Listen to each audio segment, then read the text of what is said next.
Ons gesels nou hier met Dr. Roan Steyn. Hy's 'n ruimtefisikus verbonde aan die Sentrum vir Ruimtenavorsing by die Noordwes Universiteit. Sy navorsingsveld is sonfisika en hy doen navorsing oor hoe die son die aarde beïnvloed. Dit sluit die natuur op die aarde in en ook ruimteweer daar in die ruimte. En ek wil kuier weer by ons wanneer ons hier op lig was, net ek en hy so lekker spelonke binne gegaan en gesels oor 'n paar goed. En vandag kom hy spesifiek met ons praat. Jy was ook al aan die ontvangkant van 'n meme of 'n ding wat aangestuur is. 'n Eens in 'n leeftyd geleentheid. Kyk nou in die hemelruim of vannag om middernag of môreoggend 3 uur Suid-Afrikaanse tyd. Hy kom vir ons 'n bietjie meer vertel oor al hierdie uitsonderlike al dan nie verskynsels. Môre Roan, lekker om jou telefonies vandag met my te hê. Goeiemôre Eloise, ja, dit is heerlik om weer saam met jou te gesels oor lekker ruimte dinge. Goed, kom ons begin. Ons almal sien hierdie pragtige memes en foto's wat die heeltyd vir ons aangestuur word oor wat daar in die hemelruim gebeur. En die vraag wat vir my opkom altyd is, as mense sê hierdie, byvoorbeeld, onlangs was daar so 7 planete in 'n ry. 'n beleining van planete wat almal gesê het is verskriklik uitsonderlik. In Februarie het dit gebeur, daar teen die einde van die maand was Saturnus, Mercurius, Neptunus, Venus, Uranus, Jupiter en Mars almal in so 'n lyn was en 'n mens kon dit klaar blyklik sien in die hemelruim. Nou wil ek by jou weet wat in die hemelruim boer, as dit ware. Hoe uitsonderlik is so 'n verskynsel waar die planete in so 'n lyn is en ons dit kan sien met die naakte oog? Ja, Eloise, dit is 'n baie belangrike vraag wat jy daar vra, want die ding is, Eloise, is dat hierdie planeteparade, soos wat dit baie keer bekend staan, die een wat ons aan die einde van Februarie gesien het, was wel uitsonderlik gewees.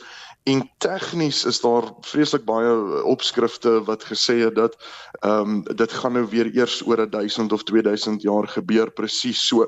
Maar planeetbelynings of planeteparades is nie eintlik so raar, soos wat hulle daar probeer voorgee het nie.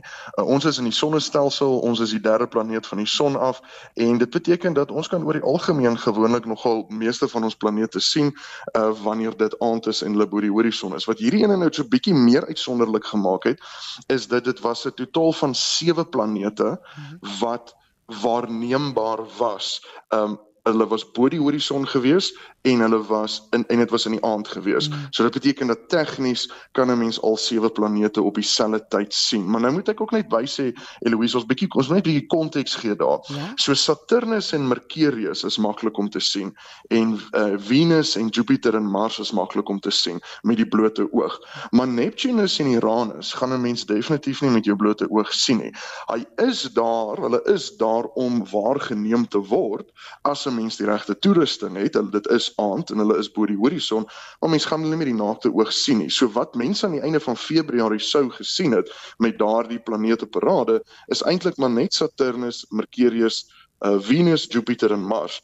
Wat beteken daar is eintlik maar 5 planete wat 'n mens met die blote oog sou kon sien. En om 5 planete met die blote oog te sien is nie so vreeslik raar nie. So dit is eintlik mense met hierdie goeders moet mense soveel konteks gee, want uit die aard van die saak is daar maar baie ek weet nou nie wat mense dit in Afrikaans noem nie, maar clickbait. Mense wat wil net hê jy moet daarso klik sodat hulle kan sê iemand het op my artikel geklik. O nee, verseker, want dis die ding wat my opval, nê. Jou deursnit Suid-Afrikaner of mens op die in die hele wêreld weet nie van hierdie goed nie. So ons deel hierdie goed wyd en suid en jy sal soms dit sien, dan kry jy ook boodskappe op jou WhatsApp. Kyk vanaand, maak die kinders wakker, hierdie is uitsonderlik. En dis wat by my opkom is wie sê dis uitsonderlik. Daar is nog 'n paar goed wat ek by jou wil weet kortliks, blou maane, supermane en al hierdie besonderse wat gaan daar aan en hoekom moet ons die hele tyd weet en wat is die impak op ons? So Eloise, dit is eintlik ook maar net 'n geval van verskillende definisies. So kortliks, 'n rooi maan is maar net 'n maansverduistering. Dis eintlik maar al. Dit beteken dat die skaduwee van die aarde val op die maan en dan kry die maan 'n rooi skynsel as dit 'n volledige maansverduistering is. En hy het sy naam gekry uit mitologie uit, maar jy weet duisende jare terug met mense nie verstaan wat besig is om te gebeur nie. En daar's allerlei kulture, baie mooi stories van veral in die oosterse kulture baie mooi stories wat mense kan gaan oplees oor hoe die mense gedink het dit is 'n draak wat die maan aanval en dan is dit die bloed van die maan en dan sal hulle klomp rituele uitoefen en dan sal die maansverduistering dan verbygaan en dan sal die mens onder die indruk wees dat hierdie geveg, die draak of die maan het die geveg gewen, hang af seker wat se kant hulle nou is. Maar dit is waar die maan, die bloedmaan vandaan kom of die rooi maan. Dit is eintlik maar net niks anders as 'n maansverduistering nie. Dan 'n blou maan, baie interessant. Gewoonlik sien ons 'n volmaan in 'n kalendermaand. En dan wanneer dit gebeur dat die van ons maande is ons 'n bietjie korter en langer as ander, en dan gebeur dit baie keer dat 'n mens 2 volmaane in een kalendermaand het. Gewoonlik heel aan die begin van 'n maand en heel aan die einde van 'n maand. En tegnies is dit nog steeds dieselfde kalendermaand, dan kry ons 2 volmaane in een maand. En dit is hoekom in die Engelse kultuur praat ons van once in a blue moon. So dis eintlik net iets wat nie so baie gebeur nie. Is 'n rare verskynsel. Maar op die einde is dit ook nie so raar nie. Ons sien blou maane elke 12 tot 18 maande, selfs miskien 'n klein bietjie meer as dit. En dan supermaane, Eloise, baie interessant. So 'n supermaan is wanneer dit volmaan is die aand en toevallig is dit ook wanneer die maan die naaste is aan die aarde in sy wentelbaan. So dit beteken dat, want die maan varieer, sy afstand van die aarde varieer so tussen 360 en 380.000 kilometer weg van die aarde af, hang af waar in sy wentelbaan hy is. En partykeer gebeur dit dat dit volmaan is en hy is die naaste aan die aarde, so dis so 355 of 360.000 kilometer, en dan lyk daardie volmaan vreeslik indrukwekkend, want hy is gemiddeld tussen 10 en 20.000 kilometer nader aan die aarde, en dit is wanneer dit nogal groot is vir astrofotografie. So al hierdie dinge is eintlik maar net verskillende definisies met sensasionele benoemings, as mens dit so kan stel. Ja. Verseker, en ek sien ook, daar was onlangs 'n fotootjie wat gedeel is, wat hulle, ek dink hulle dit 'n triple conjunction genoem in Engels. Jy moet my nou help om sê, wat is dit in Afrikaans? Dat dit gelyk of die maan glimlag. 2 sterre of iets langs, wat het daar gebeur? Dit was vreeslik mooi geweest, Eloise. Ek dink dit was vroegoggend in Suid-Afrikaanse tyd, op 'n sekere datum, ek dink dit was laat April geweest. Ja, laat April, ja. Het toe die maan, so sekelmaan opgekom, en die sekelmaan het so glimlaggie gevorm, en Venus en Saturnus, die 2 van die planete, het toe nou basies eintlik die oogies van so glimlag gesiggie gevorm. Vreeslike mooi foto's wat mense gekry het, en dit is waar.